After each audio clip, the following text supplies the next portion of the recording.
నమస్తే అండి, అందరికీ welcome to Shivan Sai academy. ఈరోజు మనం మన అకౌంటింగ్ సబ్జెక్ట్ సంబంధించినటువంటి ఒక న్యూ టాపిక్ గురించి ఈరోజు తెలుసుకోబోతున్నామండి. ప్రెసెంట్ ఆ న్యూ టాపిక్ గురించి తెలుసుకోబోయే ముందు మనం ఒక చిన్న దాని నుంచి స్టార్ట్ చేద్దాం. ఇప్పుడు ప్రెసెంట్ సొసైటీలో నంబర్ ఆఫ్ బిజినెసెస్ అనేవి చాలా హెవీగా జరుగుతూనే ఉన్నాయండి.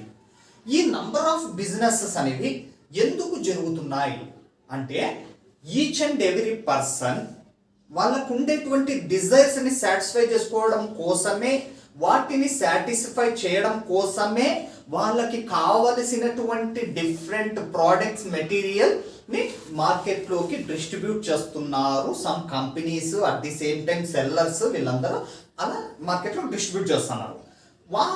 ఈ కస్టమర్స్ వాటిని పర్చేజ్ చేసి వాళ్ళ యొక్క డిజైర్స్ని సాటిస్ఫై చేసుకుంటా ఉన్నాడు. సరే, అతను డిజైర్ని సాటిస్ఫై చేసుకోవడం కోసం ఆ విధంగా పర్చేజ్ చేస్తా ఉన్నాడు ప్రోడక్ట్స్ని. ఓకే, మరి సేల్ చేసేటువంటి పర్సన్, బిజినెస్ చేసేటువంటి సేలర్ దేనికి వాడు బిజినెస్ చేస్తున్నాడు చూడండి. ఇప్పుడు సొసైటీలో ఏ బిజినెస్ తీసుకున్నా మీరు వాడు ప్రాఫిట్ గెయిన్ చేసుకోవాలి అనే కాన్సెప్ట్తోనే బిజినెస్ చేస్తారండి. ఎవరైనా అంతే, బిజినెస్ చేసేటువంటి ప్రతి ఒక్క పర్సన్ ప్రాఫిట్ గెయిన్ చేసుకోవాలి అనే ఉద్దేశంతోనే ఇక్కడ బిజినెస్ అనేది చేస్తారు.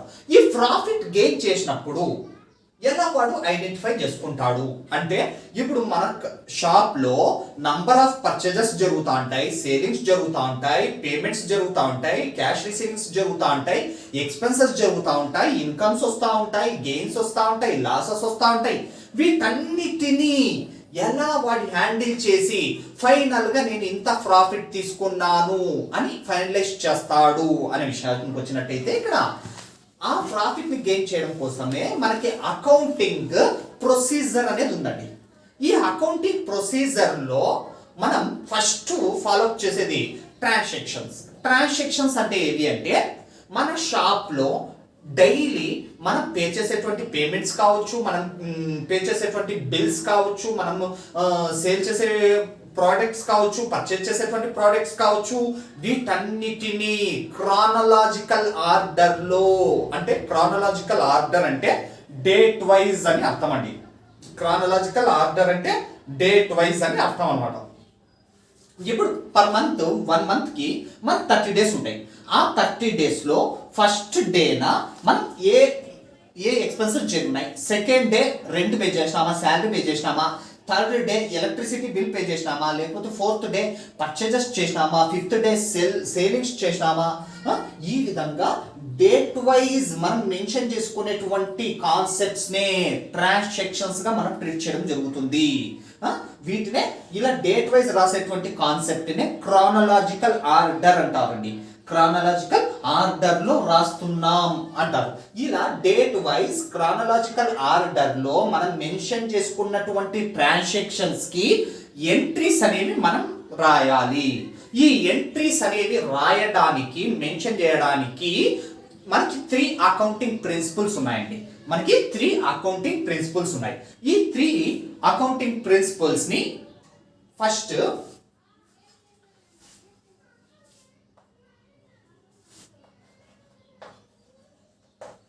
పర్సనల్, ఏం తర్వాత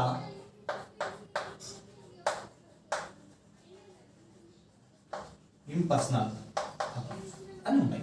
ఇలా 2 టైప్స్, ఫస్ట్ పర్సనల్, ఇంపర్సనల్ అని 2 టైప్స్ ఆఫ్ అకౌంట్స్ ఉన్నాయి. వీటిని మరి ఈ ఇంపర్సనల్ అకౌంట్స్ అనేవి మనకి మరి 3 టైప్స్ అండి. Number 1 personal account, real account,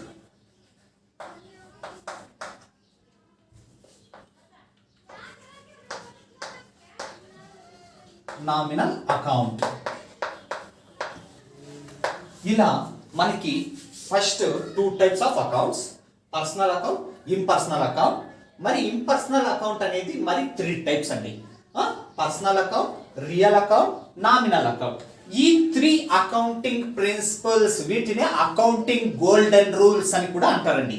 ఈ 3 ప్రిన్సిపల్స్ ని బేస్ చేసుకొని వీటి యొక్క రూల్స్ ని బేస్ చేసుకొని ఏ కాన్సెప్ట్ ని ట్రాన్సాక్షన్ లో ఏ కాన్సెప్ట్ ని మనం డెబిట్ చేయాలి, ఏ కాన్సెప్ట్ ని క్రెడిట్ చేయాలి అనే రూల్ మనం తెలుసుకోవడం జరుగుతుంది అనమాట. ఇప్పుడు చూడండి, ఫస్ట్ ఒక్కొక్క దాని గురించే తెలుసుకుందాం. పర్సనల్ అకౌంట్, ఇది ఆల్ టైప్ ఆఫ్ పర్సన్స్ గురించి తెలియజేస్తారండి. ఆల్ టైప్ ఆఫ్ పర్సన్స్ గురించి తెలియజేస్తారు. సార్ పర్సన్స్ అనే వాళ్ళు వన్ టైపే కదా, మరి ఆల్ టైప్ ఆఫ్ పర్సన్స్ అని ఎందుకు ట్రీట్ చేయాలి అంటే, పర్సన్స్ అనే వాళ్ళు మనకి 2 టైప్స్ ఉన్నారండి. మనకి 2 టైప్స్ అండి. ఒకటి artificial persons, natural persons. Natural persons, ఇక్కడ ఆర్టిఫిషియల్ పర్సన్స్ అంటే ఎవరు, న్యాచురల్ పర్సన్స్ ఎవరు అనే విషయానికి వచ్చినట్టయితే, ఆర్టిఫిషియల్ కి సోల్ ఉండదండి. ఓనర్ అనే వాడు ఇన్వెస్ట్మెంట్ పెట్టి ఒక ఫర్మ్ ని క్రియేట్ చేస్తాడు. ఆ క్రియేట్ చేసినటువంటి ఫర్మే one of the artificial person. Simple గా అర్థం చేసుకోండి, కన్ఫ్యూజ్ కావద్దండి. ఆర్టిఫిషియల్ పర్సన్ అంటే ఓనర్ ఇన్వెస్ట్మెంట్ పెట్టి ఒక ఫర్మ్ ని క్రియేట్ చేస్తాడు. ఆ ఫర్మే one of the artificial person. ఆ ఫర్మ్ కి సోల్ అనేది ఉండదు. ఇన్వెస్ట్ చేసింటాం, దాని రైట్స్ దానికి ఉంటాయి, దాని పవర్స్ దానికి ఉంటాయి. ఇప్పుడు ఫర్ ఎగ్జాంపుల్ పెట్టి ఒక స్కూల్ అనేది ఫార్మేషన్ చేసినారు అనుకోండి. 3 lakhs నేను ఇన్వెస్ట్మెంట్ చేసిన, ఇన్వెస్ట్మెంట్ నాది, ఓనర్ నేను, నా ఇష్టం వచ్చిన విధంగా నేను బిల్డింగ్ ఫార్మేషన్ చేసుకుంటా, నాకు తగ్గట్టుగానే నేను పిల్లల్ని ఇంతమందినే పెట్టుకుంటా, స్టాఫ్ని నేను పెట్టను, ఇలా రూల్స్కు విరుద్ధంగా మనం చేయడానికి లేదండి. జస్ట్ మీరు 3 lakhs ఇన్వెస్ట్ చేసినటువంటి వన్ ఆఫ్ ద ఓనర్ అంతే. స్కూల్ అనేది వన్ ఆఫ్ ద ఫర్మ్. ఆ ఫర్మే ఆర్టిఫిషియల్ పర్సన్. దాని రైట్స్ దానికి ఉంటాయి. ఏమి స్కూల్ అంటే దాని రూల్స్ ఉన్నాయి. పర్సన్ లేకపోయినా ఆ ఆర్టిఫిషియల్ పర్సన్స్ కి రూల్స్ ఉంటాయి. ఏమి స్కూల్ అంటే ఈ విధంగా ఉండాలా, దాంట్లో రూమ్ సైజ్ ఇంత ఉండాలా, స్టూడెంట్స్ ఇంతమంది ఉండాలా, ఇన్ని రికార్డ్స్ మెయింటైన్ చేయాలా, ఇంతమంది స్టూడెంట్స్కి ఇంత స్టాఫ్ ఉండాలా, ఇవన్నీ రూల్స్ అండి. కానీ ఇక్కడ స్కూల్ అనేది one of the artificial person, soul లేదు, కానీ దానికి రూల్స్, రెగ్యులేషన్స్, పవర్స్ అన్నీ ఉన్నాయి. దీనికి పవర్ ఎక్కడుంది సార్ అంటే, ఆ స్కూల్కి సంబంధించినటువంటి కామన్ సీల్ ఏదైతే ఉంటుందో అదే ఆ ఆర్టిఫిషియల్ పర్సన్కి వన్ ఆఫ్ ద సిగ్నేచర్. ఈ విధంగా సోల్ లేకుండా ఫుల్ రైట్స్తో ఫర్మ్ని రన్ చేస్తున్నటువంటి దానినే మనం వన్ ఆఫ్ ద ఆర్టిఫిషియల్ పర్సన్గా ట్రీట్ చేయడం జరుగుతుంది. న్యాచురల్ పర్సన్స్ అంటే ఏమంటే, ఇక్కడ న్యాచురల్ పర్సన్స్ అంటే మనమే అండి. ఎగ్జాంపుల్, మనకి చేయడానికి అవకాశం ఉండి మనం అన్ని విధాల అండర్స్టాండింగ్ చేసుకోగలిగే క్యాపబిలిటీ ఉండేటువంటి పర్సన్స్ ని న్యాచురల్ పర్సన్స్ గా ట్రీట్ చేయడం జరుగుతుంది.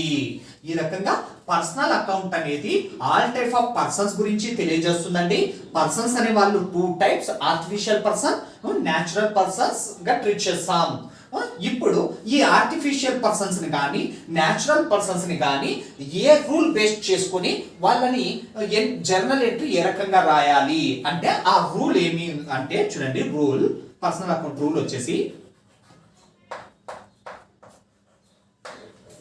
Debit the receiver, credit the giver. ఇదండి పర్సనల్ అకౌంట్ యొక్క రూల్. ఈ రూల్ ఇక్కడ ఆర్టిఫిషియల్ పర్సన్ అయినా న్యాచురల్ పర్సన్ అయినా ఈ రూల్ ని బేస్ చేసుకుని ట్రాన్సాక్షన్ లో అతను రిసీవర్ అయితే అతన్ని మనం డెబిట్ చేయడం జరుగుతుంది. ఆ ట్రాన్సాక్షన్ లో అతను గివర్ అయితే ఈ రూల్ పుడుతుంది. ఇదండి పర్సనల్ అకౌంట్ కి సంబంధించినటువంటి concept. Next principle real account కి సంబంధించి ఏమి అంటే, ఇది ఆల్ టైప్ ఆఫ్ అసెట్స్ గురించి తెలియజేస్తుందండి. Real account all type of assets గురించి తెలియజేస్తారు మనకి. ఆల్ టైప్ ఆఫ్ అసెట్స్ అని ఎందుకు అన్నారు సార్ అంటే, ఇక్కడ అసెట్స్ అనేవి మనకి 2 types అండి. Current assets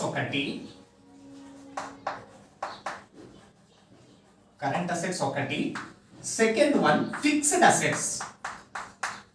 fixed assets.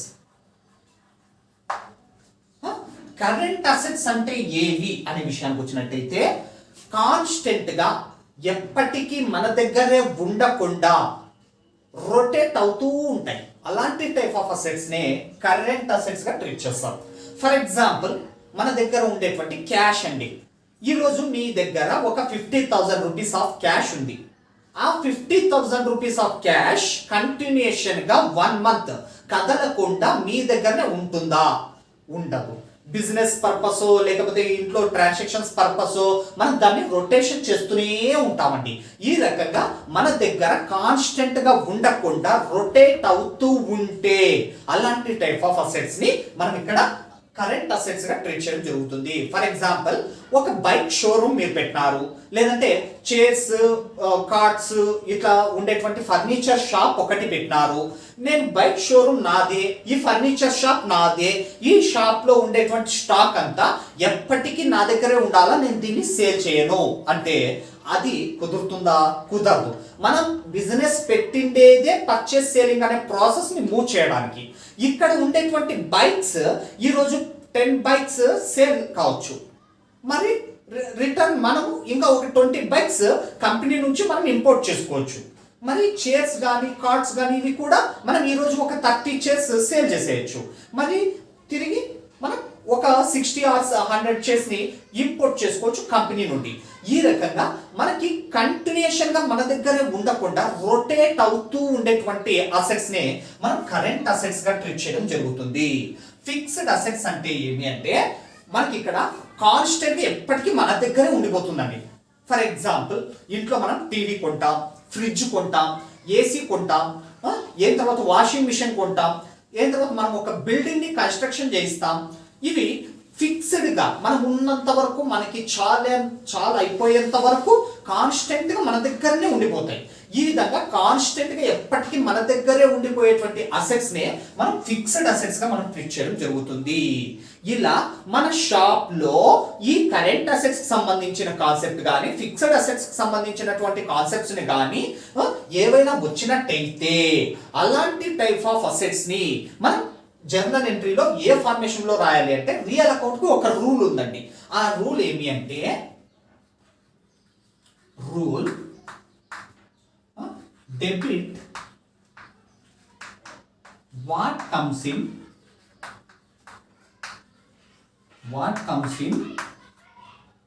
Credit what goes out. ఇదండి దాని యొక్క రూల్. అంటే ఇక్కడ ఏమండి, మన ఫర్మ్ లోకి ఏ అసెట్ అయితే ఇన్ అవుతుందో అలాంటి టైప్ ఆఫ్ అసెట్స్ ని మనం డెబిట్ చేయాలంట. మన దగ్గర నుండి, మన ఫర్మ్ లో నుండి లేదా మన దగ్గర నుండి ఏదైతే అవుట్ అయిపోతుందో దాన్ని క్రెడిట్ చేయాలి అని చెప్తున్నాడు. ఓన్లీ అసెట్స్ అది బాగా గుర్తుపెట్టుకోండి. రియల్ అకౌంట్ అనేది ఓన్లీ అసెట్స్ కి సంబంధించినటువంటి ప్రిన్సిపల్. దానిలో అసెట్స్ అనేవి మనకి 2 types, current assets, fixed assets. Current assets అంటే మన దగ్గర కాన్స్టెంట్ గా ఉండకుండా రొటేట్ అవుతూ ఉండేటువంటి అసెట్స్ ని కరెంట్ అసెట్స్ అంటారు. ఫిక్స్డ్ అసెట్స్ అంటే కాన్స్టెంట్ గా ఎప్పటికీ మన దగ్గరే ఉండిపోయేటువంటి అసెట్స్ ని ఫిక్స్డ్ అసెట్స్ గా ట్రీట్ చేస్తాం. ఇక్కడ ట్రాన్సాక్షన్ లో కరెంట్ అసెట్స్ అయినా ఫిక్స్డ్ అసెట్స్ అయినా వాటిని డెబిట్ చేయాలన్నా క్రెడిట్ చేయాలన్నా అనేది ఈ ప్రిన్సిపల్ ని బేస్ చేసుకుని ఐడెంటిఫై చేస్తాం. ఏ అసెట్ అయితే మన ఫర్మ్ లోకి ఇన్ అవుతుందో దాన్ని రూల్ ప్రకారం డెబిట్ చేయాలంట.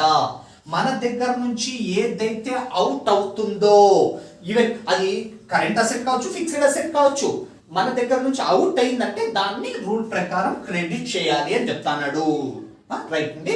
ఇక్కడ ఫిక్స్డ్ అసెట్స్ అనేవి మరి 2 టైప్స్ ఉన్నాయండి. అది ఈ అసెట్స్ కి సంబంధించి సపరేట్ ఒక వీడియో చేసి పెడతామండి. రైట్. ఇప్పుడు ప్రెసెంట్ కి వచ్చేసి రియల్ అకౌంట్ కి సంబంధించినటువంటి కాన్సెప్ట్ ఇది. నెక్స్ట్ వచ్చేసి థర్డ్ ప్రిన్సిపల్ నామినల్ అకౌంట్. ఇది all type of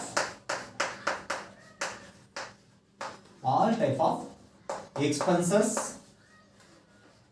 incomes, gains and losses గురించి తెలియజేస్తుందండి. ఇక్కడ ఫర్మ్ అన్న తరువాత ఎక్స్పెన్సెస్ ఉంటాయి, ఇన్కమ్స్ వస్తూ ఉంటాయి, లాసెస్ అవుతుంటాయి, గెయిన్స్ వస్తూ ఉంటాయి, ఇవన్నీ ఉంటాయండి. మరి పర్సన్స్ని ఎక్కడ చూపించాలి, ఏ రకంగా ఐడెంటిఫై చేయాలని తెలుసుకున్నాం. అసెట్స్ని ఏ రకంగా ఇది చేయాలి అని చెప్పేసి తెలుసుకున్నాం. ఎక్స్పెన్సెస్ని, ఇన్కమ్స్ని, గెయిన్స్ని ఇలాంటి వాటన్నిటిని ఏం చేయాలి అని మనకి ఐడెంటిఫై చేసేదే ఈ థర్డ్ ప్రిన్సిపల్ నామినల్ అకౌంట్. ఈ నామినల్ అకౌంట్ యొక్క రూల్ ఏం చెప్తుందప్ప అంటే, nominal account rule debit all expenses and losses, credit all incomes and gains.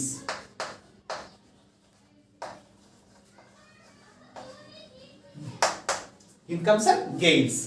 ఇక్కడ చూడండి, ఆల్మోస్ట్ అందరికీ తెలిసే ఉంటుంది ఎక్స్పెన్సెస్ అంటే ఏమి, ఇన్కమ్స్ అంటే ఏమి, గెయిన్స్ అంటే ఏమి, లాస్ అంటే ఏమి అనేది అందరికీ తెలిసే ఉంటుందండి. తెలియని వాళ్ళు ఉన్నా కూడా ఏం లేదండి, చిన్నపాటి ఇది ఎక్స్పెన్సెస్ అంటే ఏమి అంటే, ఇప్పుడు మన ఫర్మ్కి కస్టమర్స్ వస్తూ ఉంటారు, పోతూ ఉంటారు, వాళ్ళకి మనం ఒక వాటర్ అనేది సప్లై చేస్తూ ఉంటాం. డైలీ మనం ఒక 2 or 3 వాటర్ క్యాన్స్ దింపుకుంటూ ఉంటాం. ఆ వాటర్ క్యాన్స్ ఇంపోర్ట్ చేసుకున్న తర్వాత మనం వాళ్ళకి అమౌంట్ పే చేస్తాం, నంబర్ 1. లేదా మనం ఎలక్ట్రిసిటీ యూజ్ చేస్తూనే ఉంటాం, లైటింగ్ సిస్టమ్ అంతా షాప్లో అరేంజ్ చేసుకునే ఉంటాం. ఆఫ్టర్ 1 month తర్వాత వాళ్ళకి కరెంట్ బిల్ అనేది మనకు వస్తుంది. ఆ బిల్, ఎలక్ట్రిసిటీ బిల్ వచ్చిన తర్వాత మనం ఆ బిల్ అమౌంట్ని పే చేస్తాం. ఈ రకంగా వాటర్ బిల్ పే చేయడం, ఎలక్ట్రిసిటీ బిల్ పే చేయడం, టెలిఫోన్ బిల్ పే చేయడం, ఇలాంటి వాటన్నిటిని మనం వన్ ఆఫ్ ద ఎక్స్పెన్సెస్గా ట్రీట్ చేయడం జరుగుతుంది. ఇన్కమ్స్ ఏవి అంటే, మనం ఒక ప్రోడక్ట్ని కంపెనీ దగ్గర నుంచి 10 రూపీస్ పర్చేజ్ చేసి ఉంటాం. దాన్ని మనం కస్టమర్కి ఒక 15 రూపీస్కి మనం సేల్ చేస్తాం. దాని మీద మనకి 5 రూపీస్ ప్రాఫిట్ వచ్చింది. ఈ విధంగా ఈచ్ అండ్ ఎవరీ ప్రోడక్ట్ మీద మనం ప్రాఫిట్ గెయిన్ చేసేదాన్ని ఇక్కడ ఇన్కమ్స్ గా ట్రీట్ చేస్తాం. గెయిన్స్ అనేది కూడా వన్ ఆఫ్ ద ఆ టైప్ లోనే వస్తుందండి. లాస్ ఏమి అంటే, ఇప్పుడు సడన్ గా మనం ఒక ప్రోడక్ట్ ని అన్ఎక్స్పెక్టెడ్ గా ఒక 100 బాక్సెస్ ఇంపోర్ట్ చేసేసుకొని ఉంటాం. ఆ 100 బాక్సెస్ ఇంపోర్ట్ చేసుకున్నప్పుడు దాని కాస్ట్ వచ్చేసి 150 రూపీస్ ఈచ్. ఇక్కడ మనం ఇంపోర్ట్ చేసుకున్న తర్వాత 1 వీక్కే అది 100 రూపీస్ లేదా 110 రూపీస్కి డిక్రీజ్ అయిపోయిందండి. దాని ప్రైస్ అనేది డిక్రీజ్ అయిపోయింది, దాదాపు 40 రూపీస్ డిక్రీజ్ అయిపోయింది. అప్పుడు ఏమైపోతుంది, ఇక్కడ మనకి 40 రూపీస్ అనేది లాస్ కావటం జరుగుతుంది. కాబట్టి ఇక్కడ లాసెస్ అనే వాటిని ఆ రకంగా ట్రీట్ చేస్తారు. ఫారంలో ఈ type of expenses, incomes, gains, losses ఏవైనా వచ్చినప్పుడు వాటిని అకౌంటింగ్ రూల్ ప్రకారం ఏం చేయాలప్ప అంటే, ఎక్స్పెన్సెస్ కానీ లాసెస్ కానీ ఉంటే వాటిని డెబిట్ చేయాలి. ఇన్కమ్స్ కానీ గెయిన్స్ కానీ ఏమన్నా ఉంటే వాటిని క్రెడిట్ చేయాల్సినటువంటి అవసరం ఉంటుంది. ఇదంటే మీకు ఈ 3 ప్రిన్సిపల్స్, వీటినే గోల్డెన్ ప్రిన్సిపల్స్, గోల్డెన్ రూల్స్ అని కూడా ట్రీట్ చేయడం జరుగుతుంది మన అకౌంటింగ్ వర్డ్స్ లో. ఈ 3 ప్రిన్సిపల్స్ ని బేస్ చేసుకుని క్రానలాజికల్ ఆర్డర్ లో ఉండేటువంటి ట్రాన్సాక్షన్స్ కి ఎంట్రీస్ ఎలా రాయాలి అనే కాన్సెప్ట్ అంతా నెక్స్ట్ వీడియోలో చేసి పెట్టాలండి. ఈ వీడియోలో జస్ట్ మనకి ఈ ప్రిన్సిపల్స్ యొక్క రూల్ ఏమి, ఈ ప్రిన్సిపల్ దేని గురించి తెలియజేస్తుంది, ఈ ప్రిన్సిపల్ దేని గురించి ఐడెంటిఫై చేస్తుంది, ఈ ప్రిన్సిపల్ దేని గురించి ఐడెంటిఫై చేస్తుంది, వాటికి ఉండేటువంటి రూల్స్ ఏమి, ఎలాంటి కాన్సెప్ట్ ని మనం డెబిట్ చేయడం జరుగుతుంది, ఎలాంటి కాన్సెప్ట్ ని మనం క్రెడిట్ చేయడం జరుగుతుంది అనే ఒక ఐడెంటిఫికేషన్ కోసమే ఈ షార్ట్ వీడియో చేయడం జరిగిందండి. నెక్స్ట్ వీటికి సంబంధించినటువంటి ఈ రూల్స్ ని బేస్ చేసుకొని ఎంట్రీస్ ఎలా రాయాలి అనేది ఫర్దర్ వీడియోస్ లో అప్లోడ్ చేస్తామండి. Thank you.